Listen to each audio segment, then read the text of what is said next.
Ignorance is bliss. It's a saying that refers to someone being ignorant of all the bad things that are happening around him. It might be danger that was right in front of him, like a lion, that he didn't even see and just walked past. Or bad news that never gets to someone. Blissfully unaware of everything that happens around this person, they somehow have a certain kind of happiness. I also experience some kind of happiness when I just spend the whole day scrolling on Instagram. It's another way of digging your head in the sand and not knowing at all what's happening in the real world out there. But if you do it for too long, you start growing cripple. You start actually losing touch with reality. And maybe you even realize that you were always out of touch with reality due to trauma or due to a way that you deceived yourself. I used to deceive myself until one day I totally burnt out from work and realized I have to look back at my past and see where ghosts were there that are still lingering in my mind. I had to go back to my past and see where even my idea of God actually came in the way of my health.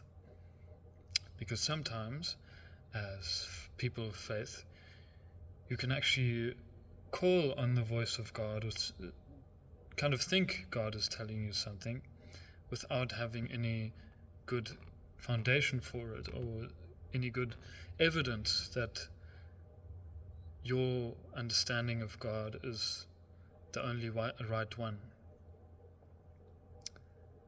When you decide to become conscious, it's a big step, because you have to realize how people have been telling you who you are. There's a saying by Carl Jung that if you don't tell people who you are, the world will do it for you. They will tell you who you are, even though it's actually your right as an individual in this free modern world to know who you are.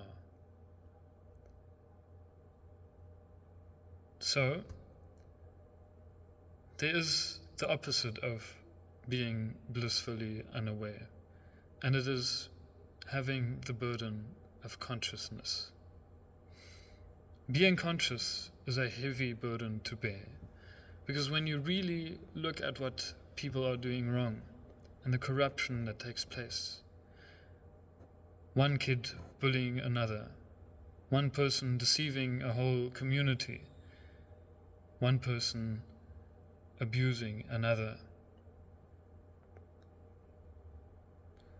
If you take note of all these experiences or these realities in life, suddenly you can start carrying these witnesses, these experiences where you witnessed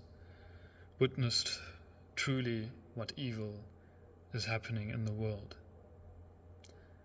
So the burden of consciousness is a problem, I realized. And how do you get out of it? You can't really get out of it. You can't go back to who you were, fully asleep and not really realizing anything around you. But you also can't just get away from these facts and these truths. So somehow you have to face them and accept them. Acceptance of reality is one of the hardest things to do. But once I've done that, I suddenly got to experience life in its fullness.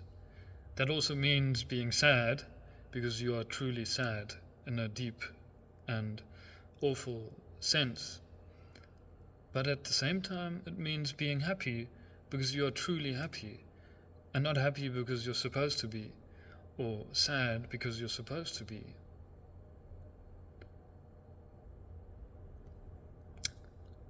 I'm someone who has also guided many people and spoken with many people in my job.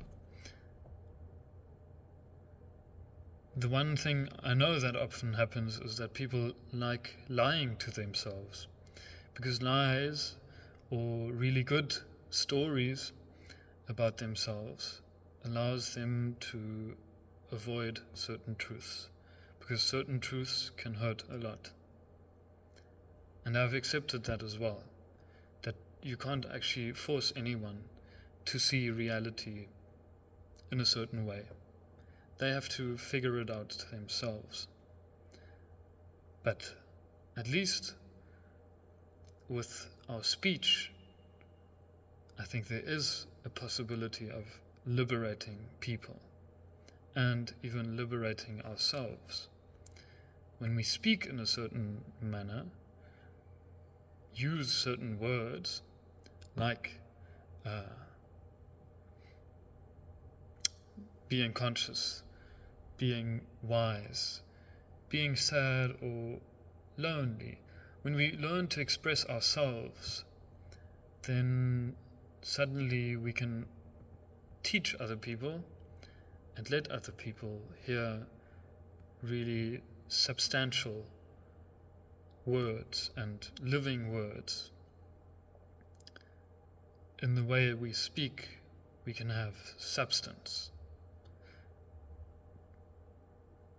And in a certain sense, our spoken words, that is something you learn in theology as well, the Word of God is liberating, because when someone stands on the pulpit, it's not necessarily anything wondrous or supernatural that has to happen, but when someone stands on the pulpit and speaks, his speech can actually free people, because certain words can trigger a response from people, confronting them, telling them, wait, maybe you have to look at things in a different way, but then also comforting people, giving them soft words, gentle words, generous words of affirmation. All that to say, ignorance is bliss, and the burden of consciousness is also difficult, but there are ways we can help each other move even beyond the burdens that we all have to carry.